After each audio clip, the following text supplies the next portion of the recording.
एक तो समंदर के बीच दो अमेरिकी जहाज आपस में टकरा गए और उसके बाद दोनों जहाजों को नुकसान हुआ। यह अपने आप में अमेरिका के लिए एक शर्मसार करने वाली खबर आई। और दूसरी खबर, फारस की खाड़ी में और हॉर्मूज में किस तरह ईरान की दो बोट्स जो कि जंग के समय काम आती हैं, ईरान की आशुरा और हैदर 110, ये दो बोट्स ने अमेरिकन नेवी को जबरदस्त चैलेंज दे रखा है। और उसका नतीजा ये है, क्या परिणाम हो रहा है वो मैं आपको बताऊंगा।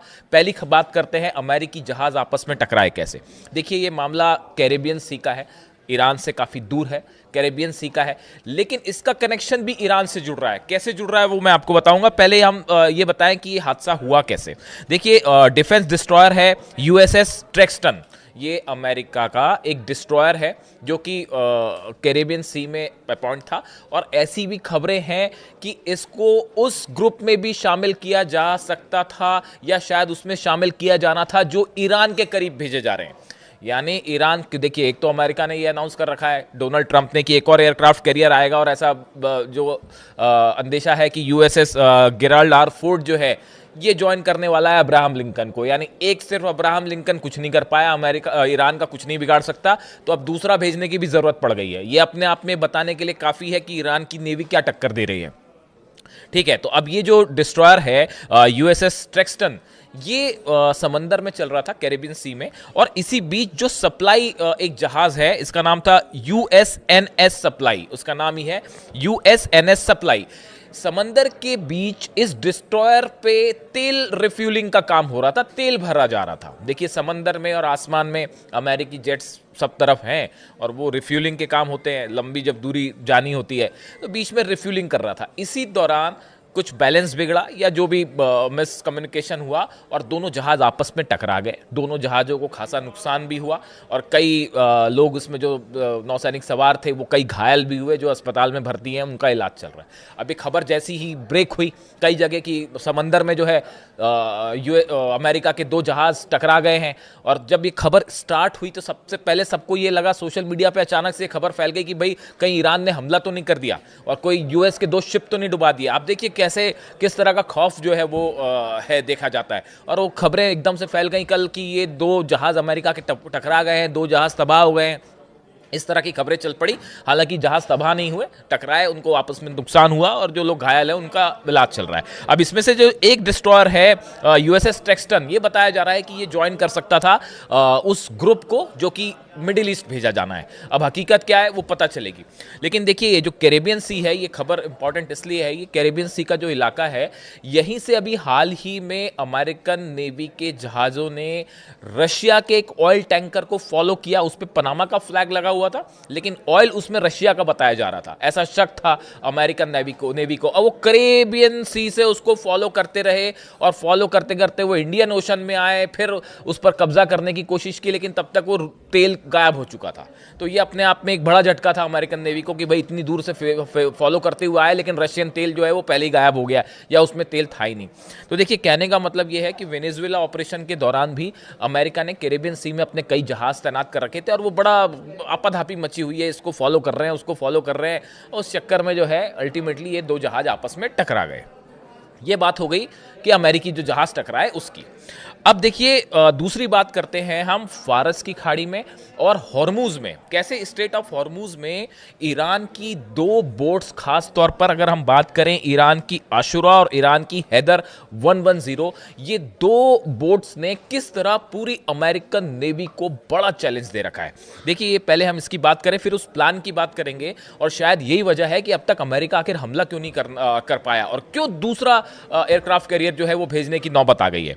देखिए, ईरान की जो आशुरा है class boat, Islamic revolutionary guard corps यानी आईआरजीसी की, इसने इस बोट को डेवलप किया है और ये इसका इस्तेमाल करते हैं।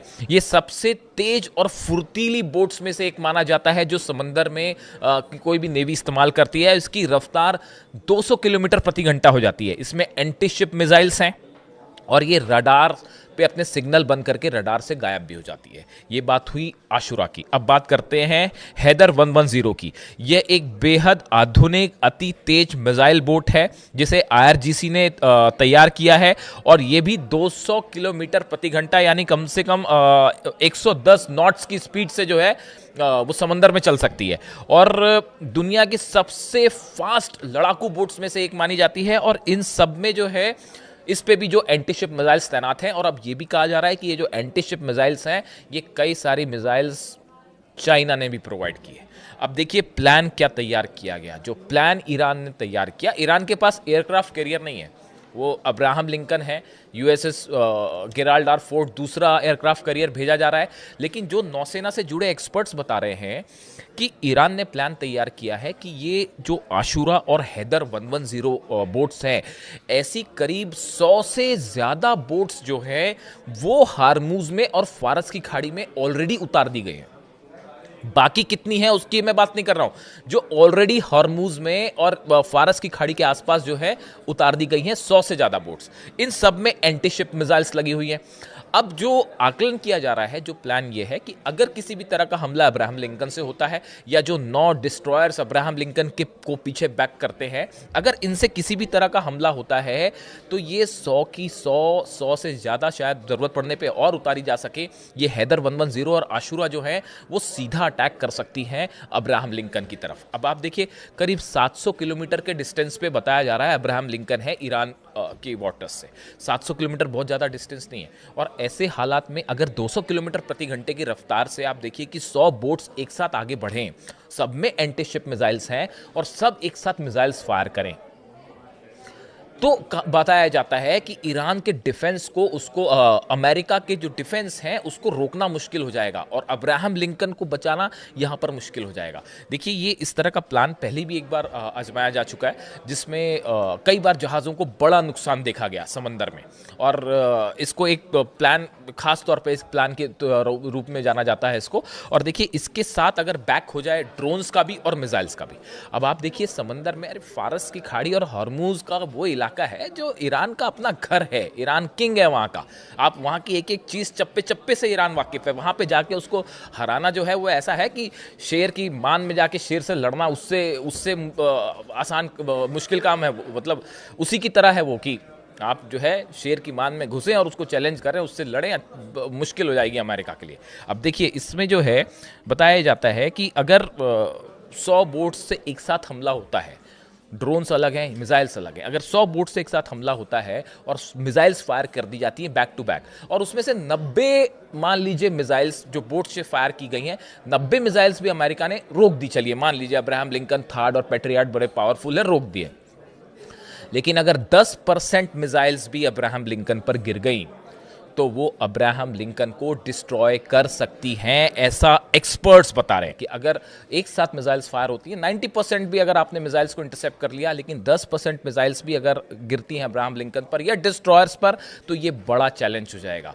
और देखिए यही वजह है अब तक कि एक अब्राहम लिंकन अपने आप में बताया जाता है कि चलता फिरता जो है वो पूरा युद्ध का मैदान है, उसमें तरह तरह के फाइटर जेट्स हैं, 90 तो उसमें F-35 और F-16 जेट्स हैं, मिसाइल्स हैं, टॉम हॉक मिसाइल्स हैं। इतना सब होने के बाद भी एक अगर एयरक्राफ्ट कैरियर देखिए हिम्मत नहीं कर पाया अमेरिका हमला करने की। अब गेराल्ड आर फोर्ड भी भेजा जा रहा है, और ये भी कहा जा रहा है कि शायद एक तीसरा एयरक्राफ्ट कैरियर भी पीछे से आएगा। लेकिन जो बात तय है वो बात तय ये है कि अमेरिका ने अपना डिप्लॉयमेंट और बढ़ा दिया है, खासकर नेतन्याहू और ट्रंप की मुलाकात के बाद। भले दूसरे दौर की बातचीत हो रही हो न्यूक्लियर एनरिचमेंट को लेकर, लेकिन अमेरिका ने जिस तरह से अपना डिप्लॉयमेंट बढ़ाया है, ये इशारा करता है कि आने वाले कुछ दिनों में एक बड़ी जंग की शुरुआत हो सकती है, और शायद सिर्फ टाइम का इंतजार हो रहा है। जैसे कि रूस के विदेश मंत्री लावरोव कह रहे थे कि टाइम बॉम्ब इज टिकिंग, उसी तरफ इशारा है। लेकिन ये जो पूरा इलाका है फारस का और हॉर्मूज का, यहाँ पे एक बड़ी जंग होना तय है, इसमें कोई शक नहीं है। ये बात अमेरिका भी अच्छे से जानता है कि यहाँ ईरान को चैलेंज करना मुश्किल है, और अगर ईरान कभी भी कुछ भी कर सकता है। यही वजह है कि अपने शिप्स को आदेश दिया अमेरिका ने कि यहाँ से जो कमर्शियल शिप्स जा रहे हैं खासकर होर्मुज से, वो जो है ईरान की सीमा से, ईरान के वाटर्स से दूर रहें, और अगर किसी तरह का कोई अटैक होता है ईरान की तरफ से या ईरान कोई कैप्चर करता है तो आप उसको किसी तरह का रिटेलिएशन ना करें, उसको प्रोटेस्ट ना करें। यानी आप देखिए कितना बड़ा खौफ है हुर्मुज के इलाके में और फारस की खाड़ी में। इस हॉर्मुज और फारस से जुड़े जो भी अपडेट है मैं आप तक पहुंचाऊंगा, लेकिन फिलहाल हालात ऐसे हैं। जो पिछला हमला हुआ, जो ब्लास्ट हुए हैं ईरान की सेना के काफिले पर जो हमला हुआ है, बताया जा रहा है कि इसका जवाब देने की बड़ी तैयारी हो रही है ईरान में। और एक बार फिर मैं रिपीट कर रहा हूं कि जल्दी ही कोई बड़ा रिएक्शन देखने को मिल सकता है इजराइल के ऊपर। हालात पर नज़र है, इससे जुड़ा जो भी अपडेट होगा मैं आप तक पहुंचाऊंगा। कमेंट करके बताइए वीडियो कैसा लगा। Thank you so much.